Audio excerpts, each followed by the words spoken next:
ऐसी बातें मिलेंगी और उनका ईमान और ईमान इतना मजबूत था कि जिस राह पे चल गए अल्लाह ने कामयाबी अता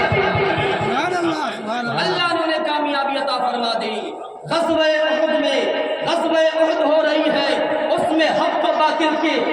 बातिल आमने सामने है। उस वक्त सहाबाए किराम है, अव्वलन तो मुसलमानों ने उन कुफ़ार व मुशरिकीन पर, उन बातिल परस्तों पर फतह व नुसरत हासिल की, लेकिन काफिरों की चालबाजी से जब काफिरों ने दोबारा पलट करके हज़रत सैयदना खालिद इब्न वलीद जो उस वक्त मुसलमान नहीं हुए थे, काफिरों की जानिब से लड़ने के लिए आए थे, उनकी सरबराही में जब काफिरों ने दोबारा मुसलमानों पर पलट करके चालबाजियों से हमला किया था और मुसलमानों को शहीद किया था, मुसलमानों को जख्मी किया था, और उस जंग में हज़रत अमीर हमजा शहीद हो गए और बड़े बड़े लोग शहीद हो गए, बड़े बड़े सहाबा शहीद हो गए। उस वक्त मुसलमानों के कदम जब डगमगा रहे थे, मुसलमानों के कदम में जब लग़ज़िशें आ रही थी, जब मुसलमानों के कदम जब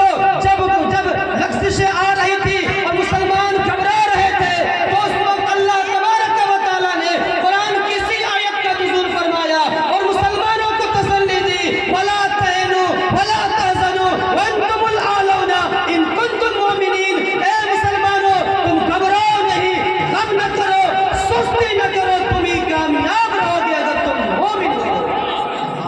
अगर तुम मोमिन हो। और फिर दुनिया ने देखा कि बज़ाहिर दूसरी मर्तबा जब काफिरों ने जब मुसलमानों पर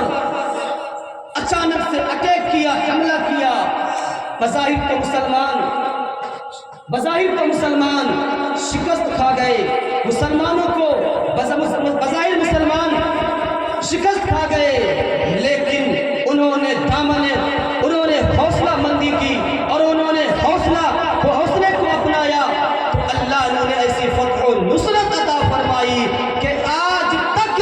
जंगे उहद में जितने मुसलमान शहीद हुए थे, जितने शरीक हुए थे, अल्लाह ने सबको असहाबे उहद के एक अजीम लक़ब से अल्लाह ने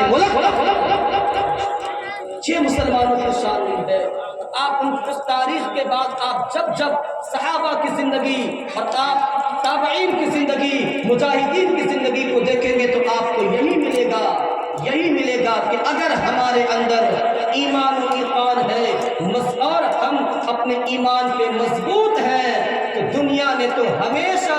हक को दबाने की कोशिश की है, लेकिन हक वालों ने अगर ईमान को मजबूत किया है तो हक के सामने बातिल उखड़ गए हैं और हक को कामयाबी मिल गई। इसलिए मुसलमानों, जरूरत इस बात की है कि हमें अपने अंदर ईमान मजबूत करना चाहिए। आज हम नमाज नहीं पढ़ते, आज हम रोज़ा नहीं रखते, आज हम शराब के अड्डे पर, जुआ के अड्डे पर, शादी और ब्याह में जाते हैं। ऐसे शादियां आज हमारे यहाँ अल्लाह अकबर, लगता नहीं है कि मुसलमानों की शादी। चिंतामणिपुर के गैर मुसलमानों, आपसे मुखातिब, क्योंकि मैं आपको जानता हूँ। आज हमारी शादियां जो शादी सुन्नत रसूल है और हम कार्ड छपवाते तो उसमें बोलते हैं और लिखवाते भी हैं फख्र से, अन्निकाह मिन सुन्नती, और कार्ड छपवा के बताना चाहते हैं दावत जिसको आप देते हैं कि ये निकाह नबी की सुन्नत के मुताबिक होगा। लेकिन मैं आपसे पूछना चाहता हूँ, आपने शादी का जो आज एक तरीका बना रखा है, क्या वो नबी की सुन्नत के मुताबिक है? आपने दावत देने वालों को तो दावत दे दिया, निकाह सुन्नत के मुताबिक होगा, और वो आ गए तो बताइए कि फिर आपने उसके मुताबिक किया नहीं, तो आपने तो धोखा दिया, उसको क़यामत में क्या जवाब दीजिएगा? शादी में डीजे, ऑर्केस्ट्रा, बाजा और ये चीज़ें जो आ रही है, ये मुसलमानों की शादियाँ नहीं है। आज हमारे अंदर आमानियाँ आ गई, हम अपनी मस्जिदों से दूर हो गए, आज हम अपनी दरगाहों से दूर हो रहे हैं, आज हम अपने मकाबिर से दूर हो रहे हैं, आज हम मसाजिद से दूर हो रहे हैं, मदारिस से दूर हो रहे हैं।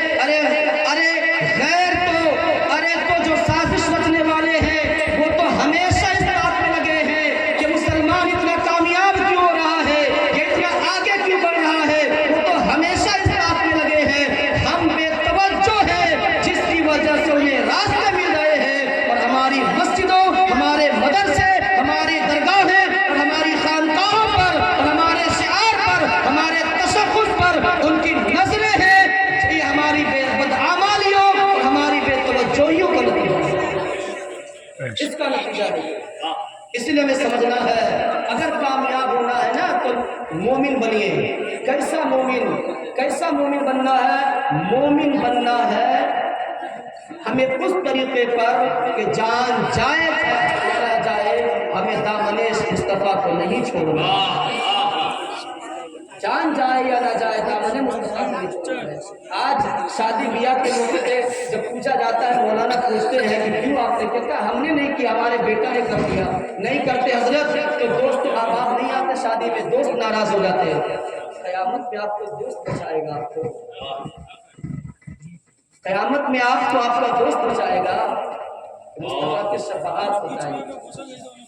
مصطفیٰ کو ناراض کر کے، اللہ کو ناراض کر کے شادی اور بیاہ میں رسومات اپنانے والے مسلمانوں،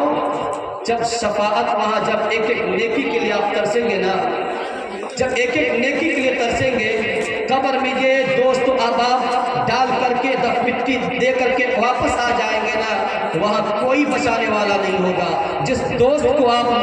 راضی کرنے کے لیے یہ سارا کچھ کرتے ہیں، وہاں کوئی بچانے نہیں جائے گا، وہاں بچائے گا کوئی تو میرے مصطفیٰ کی شفاعت بچائے گی اور میرے مصطفیٰ کا کرم آپ کو بچائے گا۔ اس لیے دنیا والوں کو راضی کرنے کے چکر میں مت رہیے، اور راضی کریے تو مصطفیٰ کریم کو راضی کریے، اللہ کو راضی کریے۔ بڑے دھونے باقی کا صلی اللہ علیہ وسلم سیدنا و مولانا